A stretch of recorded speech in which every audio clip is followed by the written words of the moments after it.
acompaña en esta tarde, para nosotros sin duda memorable, la presentación de un libro. Recientemente fue presentado en Nueva y en otros lugares. Y tal como se dice, un libro es como un hijo de uno. Puede ser bonito, feo, como sea, pero es nuestro hijo. Y al hijo hay que acompañarlo a muchos lugares. El otro día escuchaba por ahí que alguien decía de que cómo es posible que hoy día un libro se presente 1, 2, 3, 4 veces. Y es lógico, cuando hoy día, ¿no es cierto?, no tenemos posibilidades de que un libro tenga las páginas abiertas a veces de los medios de comunicación para difundirlo, porque se difunden muchas veces los libros de más consagrados. Y estos libros, sobre todo, que tienen que ver con temas tan fundamentales, naturalmente no se les da la voz, el camino, la presencia que efectivamente deberán tener. Bueno, no en vano también estos libros son complicados en el sentido de que en la escuela hoy día no tenemos educación cívica, por lo tanto se crea mayor dificultad para leer libros de esta naturaleza. Pero por eso es que a los libros hay que acompañarlos, hay que guiarlos, ayudarlos, para mostrar una y otra vez. Es la forma que tenemos las personas que escribimos libros para dar a conocer nuestro pensamiento, nuestros escritos.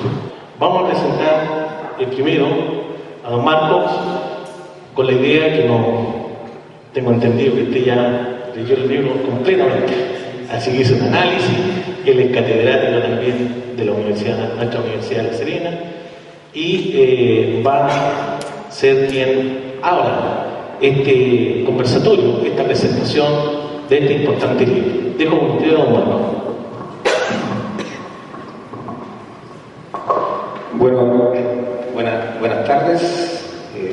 Como acaba de decir nuestro presentador, vengo con la tarea hecha, pero me dieron 20 minutos, así que voy a tratar de resumir lo más que pueda, aunque es un poco difícil. Me tomé la tarea de leer el libro completo y quiero hacer algunas reflexiones. Primero, cuando uno hace una reflexión sobre un libro y además con el carácter que tiene, más que esto no es literatura, sino que es un libro de investigación y que plantea una posición frente a la realidad sindical chilena y tiene trascendencia en otros ámbitos también. Así que quisiera leerles brevemente, no es tan breve, pero trataría de hacerlo rápido. Es la introducción que hace el reseñador, que en este caso soy yo. Dice, esto no está en el contexto del libro, no voy a analizar el libro completo, sino que el primer capítulo y el segundo capítulo, donde participó el autor que está con nosotros hoy día. Dice, el análisis de la historia indica que moral, valores, cosmogonías, ideologías, estructuras políticas, legales, etc., en cuanto a creación humana, en una determinada sociedad dependen en forma bionívoca de las condiciones reales y objetivas, formas de producción, etc., y de la manera en que las fuerzas sociales que le son propias se vinculan en el tejido de la administración del poder económico y político. También es posible reconocer al menos parcialmente algunos de los mecanismos que constituyen el motor de desarrollo de estas estructuras organizativas y sus principales atributos. Sin embargo, por lo mismo, porque se trata de procesos, resulta aventurado suponer, por ejemplo, la existencia de valores y principios inmutables a los cuales se tiende y finalmente accedemos. Más bien parece razonable aceptar que es el proceso lo significante y que es ahí donde el énfasis debe ser puesto. Es así como Gramsci comenta, el Estado es concebido como organismo propio de un grupo destinado a crear las condiciones favorables para la máxima expansión del mismo grupo, pero este desarrollo y esta expansión son concebidos y presentados como la fuerza motriz de una expansión universal y un desarrollo de todas las energías nacionales. En este sentido, y porque creo que es importante decirlo, me gustaría afirmar que la aseveración o ausencia de ideología resulta siempre falaz. Implica, sin embargo, la existencia de una concepción del mundo hegemónica. Las llamadas soluciones técnicas indefectiblemente se encuentran en el contexto y bajo el alero de la ideología y tienden a esconder y enmascarar ese hecho. Se trata de mecanismos de defensa destinados a evitar soluciones extremas, desequilibrantes o peligrosas para la estabilidad del sistema político-económico impuesto, uno de los cuales es la ideología dominante que le subyace. Voy a saltarme algunas partes, solamente recalcar que nosotros, y voy a decir que esta es una opinión personal y por lo tanto mi nombre es Marco Borghini, soy académico de la Universidad de La Serena, pero no en la opinión de la Universidad de La Serena. Muchos preceptos, los que tenemos ahora, tienen una historia antigua y tienen que ver con esta obra. Recordemos dos elementos: la riqueza de las naciones de Adam Smith y el atavismo de la justicia social de Friedrich Hayek, uno de los ídolos de nuestro sistema. Voy a mencionar solamente a Hayek. Dice: el principal adverso de la justicia social en nuestra sociedad es que impide a los individuos lograr su potencialidad, dado que son privados de los medios para seguir inviniendo, le hace como hallando o descubriendo. Esto constituye también la aplicación de un principio incongruente a una civilización cuya productividad es alta, porque los ingresos están distribuidos muy desigualmente y por ello el uso de recursos escasos es dirigido y limitado hacia lo que produce un mayor retorno. Gracias a esa distribución desigual, los pobres reciben en una economía de mercado competitivo más de lo que obtendrían en un sistema centralizado dirigido, cierre comillas. Friedrich Hayek, el atavismo de la justicia social en democracia, justicia y socialismo, Unión Editorial. Este es el padre del neoliberalismo. En nuestra época, los nuevos dogmas, al menos en el mundo occidental, bajo un manto de cientificidad, se encuentran principalmente en el ámbito de la economía y sus máximos exponentes, las diferentes corrientes neoliberales.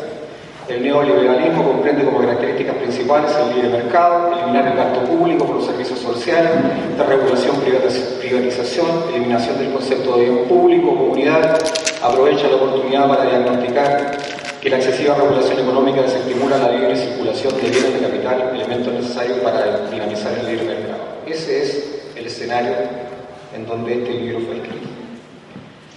Bueno, el libro posee cuatro artículos de diferentes autores. Voy a partir por el primero. Insisto, voy a comentar solamente el primero y el segundo, voy a hacer las conclusiones.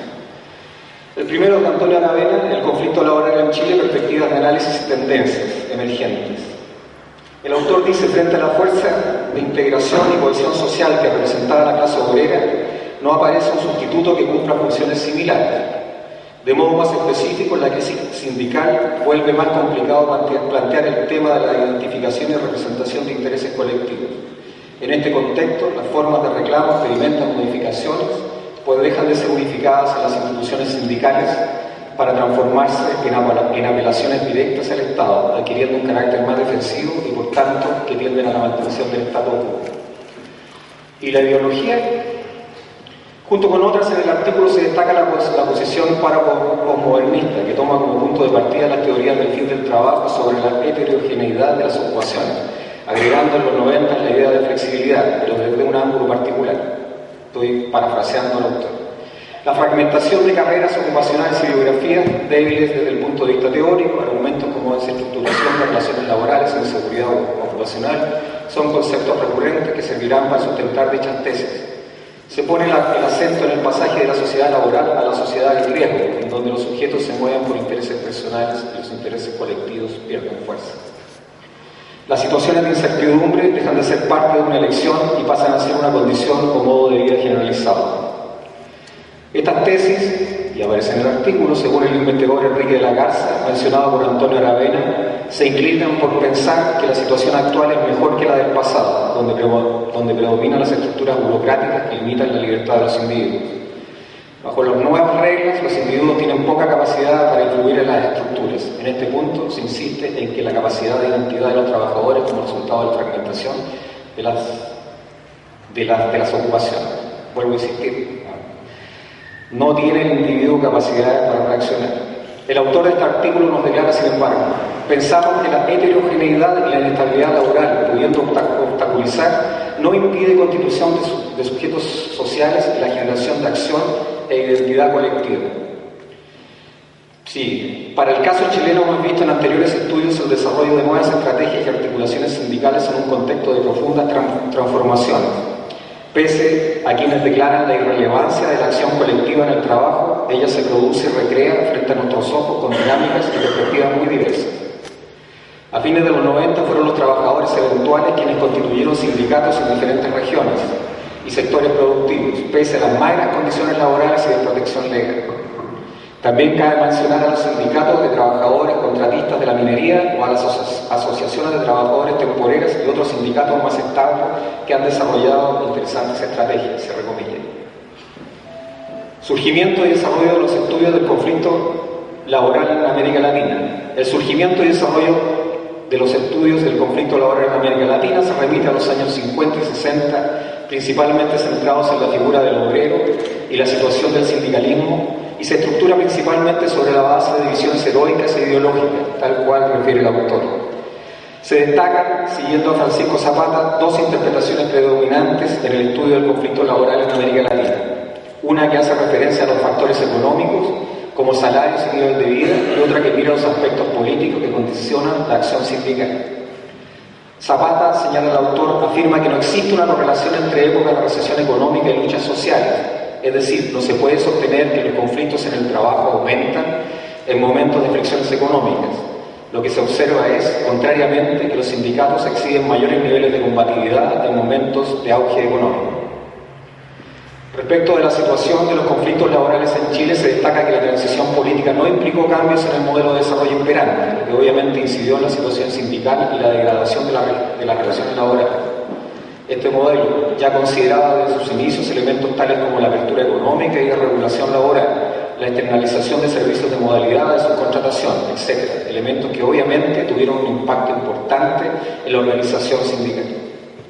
Durante la transición se verifica un agravamiento de la desigualdad social vía la alta concentración de los ingresos y la fragmentación social e ineficacia de políticas sociales a pesar del sostenido crecimiento económico, la inserción del país en la economía globalizada y la estabilidad política.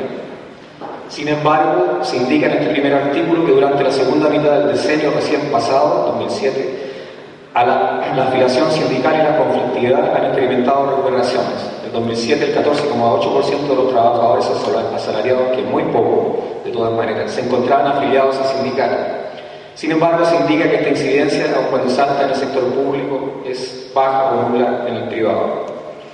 En el texto se analiza exhaustivamente la evolución de la CUT y del Colegio de Profesores al momento de visualizar tácticas y acciones de conflicto en dicha época y el ciclo de huelgas en el periodo 2007-2008, entre las cuales se destacan la empresa salmonera Aguas Claras, huelga de subcontratistas de la minería y el conflicto forestal.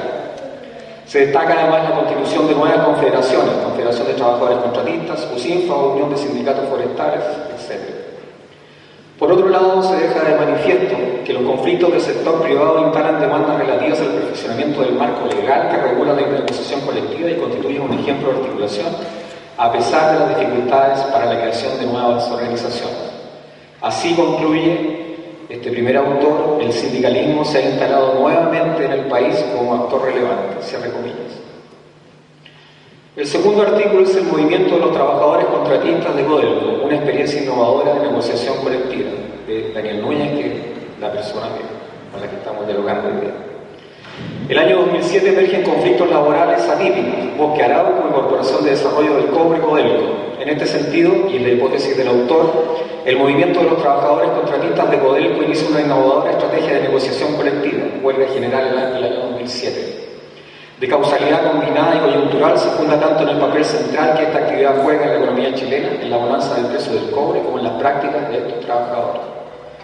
En este artículo, Daniel Núñez analiza la trayectoria del cobre como sujeto social y la nueva herencia de los trabajadores contratistas, haciendo una completa descripción de las primeras luchas impulsadas por este movimiento para contrastarlas luego con los rasgos que caracterizan a la acción colectiva desarrollada por los trabajadores sometidos a mayores niveles de precariedad.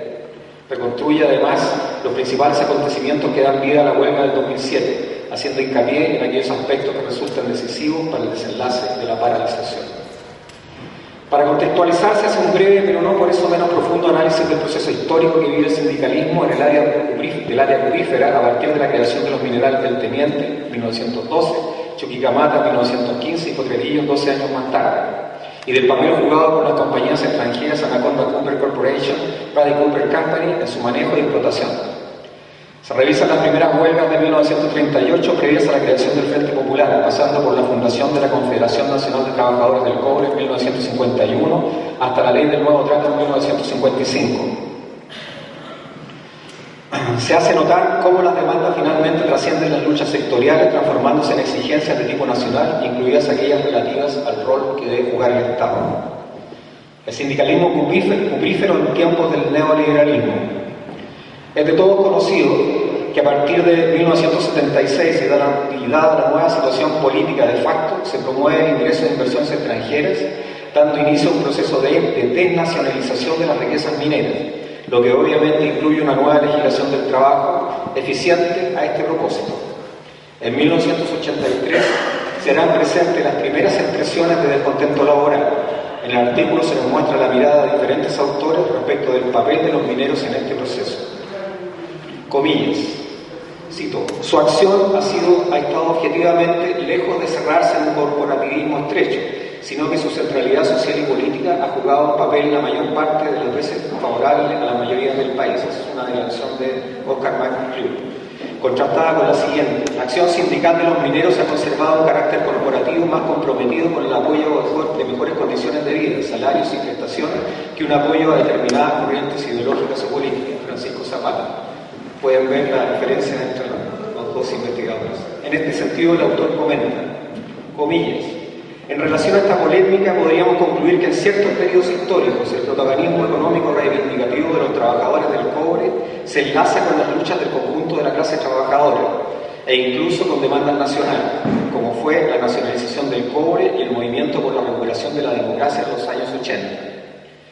Pero en rasgos corporativos, pero en otros momentos la acción sindical de los mineros del cobre ha acentuado sus rasgos corporativos, como ocurrió durante la Unidad Minera. Esta última tendencia ilustra de manera acertada la posición que adoptan los sindicatos de planta de poder con un escenario totalmente distinto, como es el que emerge con el fin de la dictadura, cierre comillas. Se aclara que durante el periodo de la concertación se profundiza la ruptura con los patrones de comportamiento sociopolítico característicos del periodo desarrollista. Esto se sustantiva en los siguientes hechos. 1. Se mantiene la adhesión a los sindicatos. 2. Prevalecen las demandas salariales y asociados a beneficios, dinámica de corte gremialista. 3. De vinculación de las demandas nacionales. Es en este escenario en que surge el subcontrato y la huelga de 2007. Como indica el autor en su artículo, comillas, el origen de la huelga responde a un proceso de acumulación de fuerzas del sindicalismo contratista, que se remonta años atrás y al propio proceso de maduración de los asalariados externos de la empresa estatal. Cierre comillas. Hay una regulación de formas de lucha asociadas a la tradición combativa de los mineros del cobre, apelando incluso a ciertos íconos de su trayectoria histórica. Un ejemplo, que se le ha recuperado una denominación cargada de simbolismo como es el nombre de Confederación de Trabajadores del Cobre. Señala a continuación: el sindicalismo contratista hace denodados esfuerzos por superar la fragilidad que caracteriza a los sujetos laborales en Chile de la postdictadura, pero advierte: sin embargo, también corre el riesgo de quedar atrapado en las redes de un sindicalismo corporativo que tiene una tradición de antigua data en Codelco. Esto se explica por qué en el mundo de la minería cuprífera conserva una centralidad económica que le permite entregar ciertas prebendas que favorezcan la acción clientelista.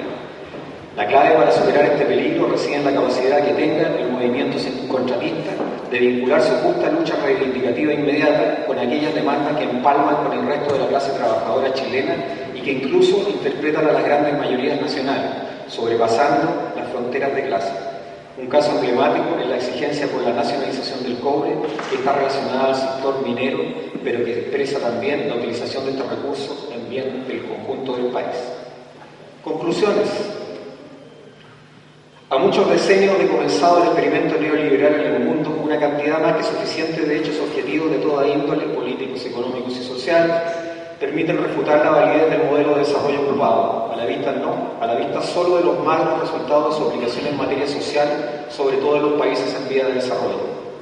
A pesar de esto, durante los últimos decenios se ha verificado un sincretismo ideológico, político y económico que marca el pulso del desarrollo de gran parte del mundo occidental con una impronta escatológica. Abrazado de un extremo y de otro del espectro político, como si se tratase de una ley natural, se entronizaron material, jurídica y culturalmente los conceptos de libre mercado y Estado subsidiario, extremados al límite posible sus planteamientos y sus consecuencias. Elevado el modelo de desarrollo a nivel de ciencia, obviamente no lo es. Se le colocó más allá de toda ideología, suprimiendo de esta manera cualquier posibilidad de cuestionamiento, es decir, aquello que lo pone en duda, haciendo peligrar su estabilidad real o subjetiva, se transforma en ideología, interés partidario, particular, mezquino o al menos en responsabilidad social. Se concibe a sí mismo no solo como un sistema de causas eficientes, sino finales. Se trata de una teleología. Alguien superior ha revelado a la sociedad el sentido de la historia. No hay axiomas ni presupuestos equivocados en la verdad revelada. Toda contradicción aparente o mal funcionamiento es efecto de errores humanos o desviaciones en la aplicación o interpretación de las reglas impuestas por el individuo o por el mercado. Se intenta demostrar en forma majadera que por tratarse de un modelo adecuado a la descripción y manejo de leyes presuntamente naturales, el verdadero soberano, la ciudadanía, no se encuentra capacitado para realizar objeciones respecto del mismo. En este punto, sin embargo, debemos acotar que su reduccionismo y la naturaleza de sus postulados lo hacen sospechoso de fundamentalismo, de falsa ciencia, de cierta visión unilateral de la realidad social y económica, útil como lo fueron parte de la filosofía aristotélica y el modelo geocéntrico tolemaico, una escolástica destinada a ser incuestionable el dogma oficial eficaz a intereses de grupos determinados, premunidos ante la presencia de los nuevos descubrimientos científicos por un lado y la reforma religiosa por otro, de su santo oficio y sus inquisidores. Este es el mundo en que el mundo sindical ha tenido que desarrollarse, incluida la transición.